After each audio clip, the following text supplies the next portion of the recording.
Secretary, there was no balance.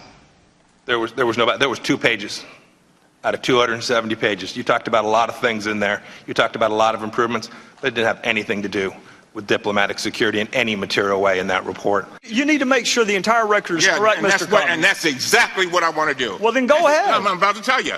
I move that we put into the record the entire transcript of Sidney Blumenthal. We're going to release the emails. Let's do the transcript. That way the world can see it. All right, those were just some of the few tense moments, well, actually many, during today's Benghazi Select Committee hearing. Here with reaction, former prosecutor, former New York City Mayor Rudy Giuliani. Mr. Mayor, good to see you, sir. Good to see you, Sean. Okay, you have been at the forefront. People forget that this committee was the first to discover the emails. But before we go there, let's talk about 600 requests for security denied. Let's talk about Hillary saying this is a terrorist attack not related to a video before she makes that narrative. I think you have to divide this into several parts. So let's do first before the attack. There are either one or two explanations. Either she's the most incompetent Secretary of State in the history of the United States, 600 requests for security. She lets other people decide it. Well, one of them was a bombing in which the hole was so big that a tank could go through. It's inconceivable. Yeah. That the Secretary of State... Well, the Red Cross had pulled out. The British pulled out. We had already had a firebomb at the embassy. So she has to... We either have to believe that she's the most incompetent Secretary of State in history. In other words, 600 requests, a bombing of this facility, and she does nothing about it. And she leaves the decision to her subordinates, which means she's a non-existent Secretary of State. Or we have to believe that she's lying. And the reason they did it is because, as Marco Rubio has pointed out, they wanted a narrative that Libya was a success. And I think here's the big political problem for Hillary following this hearing. Hillary owns Libya now. Hillary exerted pressure on Obama to take out Gaddafi. Gaddafi was a neutered despot. He had given up his weapons of mass destruction. He was a problem for his own people. But his own people are going through much worse problems now than they did under Gaddafi. And she's the one who was the architect of that. And they wanted a narrative that everything was okay in Libya. That's why they didn't send in extra security. They didn't send in extra security because to send in extra security would have been an admission that they had created chaos. They had let hell break loose in Libya, Obama and Hillary. But with Hillary's advice. And I think that's why she did nothing about those 600 requests for security. But she took Sid Vicious Blumenthal's emails. She responded to him, which it raises the question, 600?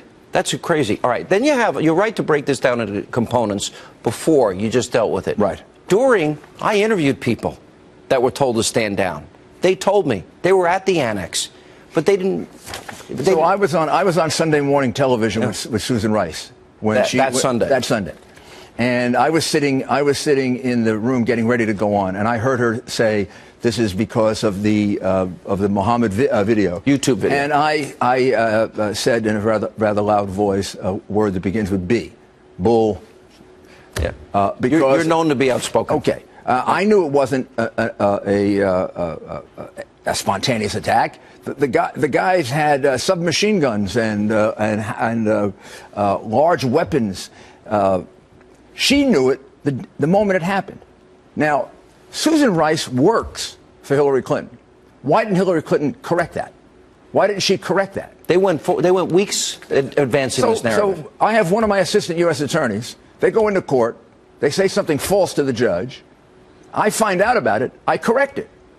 She didn't correct it. She let it stay out there for 14, 15 days. The evidence today, Clinton emailed her family that night and said it was an al-Qaeda-like group that did this. The next day, she told the Prime Minister of Egypt, "We know that the attack in Libya had nothing to do with the film. It was a planned attack." So then how could she have her subordinate go on television 2 days later? Well, wait a minute. I got a montage of them. Let me go to the montage to remind people.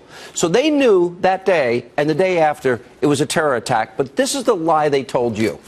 We've seen rage and violence directed at American embassies over an awful internet video that we had nothing to do with. We have no information to suggest that it was a pre-planned attack.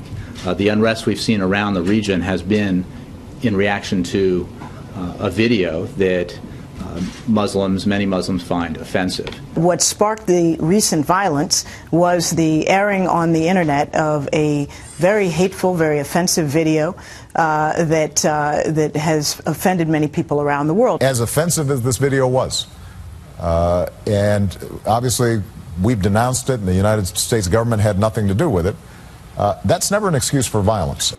And Jim Jordan confronted her over this today, an amazing rebuke of what they had been telling you, the American people. You're looking at an email you sent to your family. Here's what you said. At 11 o'clock that night, approximately 1 hour after you told the American people it was a video, you say to your family, 2 officers were killed today in Benghazi by an al-Qaeda-like group.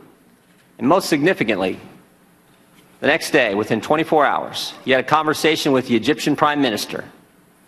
You told him this: we know the attack in Libya had nothing to do with the film. It was a planned attack, not a protest. Wow. Well, this actually then seals the case in the sense that before, you don't know whether she's incompetent or she's lying. Now we know they're lying because they knew from the very, very beginning that this was a spontaneous attack, one they hadn't prepared for, one they should have been prepared for. It happened on September 11, Sean. My goodness. So the reality is this proves that what's going on here is there's an election. They don't want the narrative out that they failed in Libya. Now, a couple of years later, they failed even worse. Hillary owns Libya. In this presidential campaign, if the Republicans don't take Libya and just put it right on Hillary, where it belongs, then we haven't carried out a campaign. She's running on her record as Secretary of State. Her record as Secretary of State is incompetent and then lying for political purposes in order to cover up what actually happened. Here's the amazing thing. Nobody knew about the private emails or the private server because of the committee. I'm going to put up on the screen because now you're getting into my 13 possible. I think you're actually up to 16. I'm up to. I found 2 bonus ones. Yes. Okay, 2 bonus ones. Yeah. But now the FBI, the president signals on 60 Minutes that he doesn't think she compromised national security, which the FBI, I know from my sources, is furious about. Well, they should be furious about it. The president shouldn't be commenting on an ongoing investigation and telling them the result. Imagine the pressure that puts on the agents. But thank God, FBI agents. I work with them all my life. U.S. Attorney, Associate Attorney General.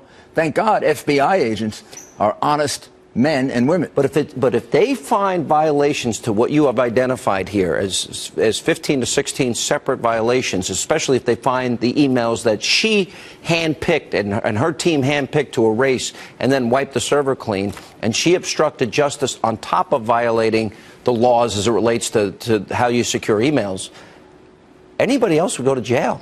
Well, there's no question about it. I mean, first of all, right on the face of all those facts it is a crime to handle sensitive, confidential, and classified material in a grossly negligent manner.